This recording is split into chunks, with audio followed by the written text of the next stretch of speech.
Mheshimiwa Mwenyekiti, nitumie nafasi hii kueleza kuhusu mafanikio ya mradi mmoja wa kielelezo ambao tumeukamilisha mwaka huu. Mradi huo ni ujenzi wa daraja la JP Magufuli Kigongo Busisi mkoani Mwanza. Wakati Mheshimiwa Rais Daktari Samia Suluhu Hassan akiingia madarakani mwaka 2021, ujenzi wa daraja hili ulikuwa umefikia asilimia takriban 25, na kutokana na changamoto za kutetereka kwa uchumi wa dunia baada ya janga la Uviko 19, kulikuwa na wasiwasi kuwa ni wapi tutapata shilingi bilioni 539.28 za kukamilisha mradi huo.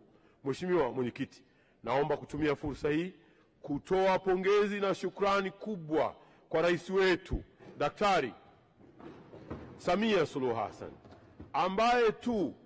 ambaye si tu amelipa fedha zote hizo kwa mkandarasi kwa wakati, lakini amekamilisha mradi wa ujenzi uliokuwa ndoto ya mtangulizi wake, ambapo Mwenyezi Mungu akaamua ukamilisho wakati huu wa Daktari Samia Suluhu Hassan.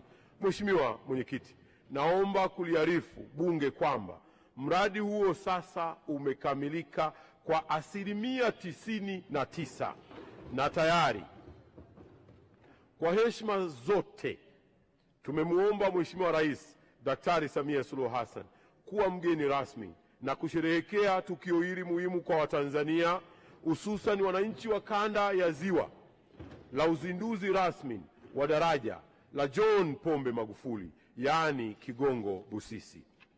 Mheshimiwa Mwenyekiti, kukamilika kwa daraja hili kutakuwa ni faraja kwa wakazi wa kanda ya Ziwa ambao wamekuwa wakitumia muda wa takriban masaa mawili kuvuka kutoka upande mmoja kwenda upande mwingine. Baada ya daraja kukamilika, muda wa kuvuka unatarajiwa kupungua hadi kufikia wastani wa dakika 3 tu.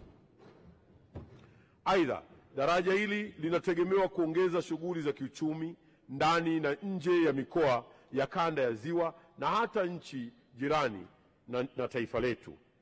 Mheshimiwa Mwenyekiti, daraja hili pia litakuwa ni mojawapo ya alama na fahari ya taifa letu, kwani urefu wake wa kilomita 3.2 litakuwa ndilo daraja refu zaidi katika ukanda huu wa Afrika ya Mashariki na Kati.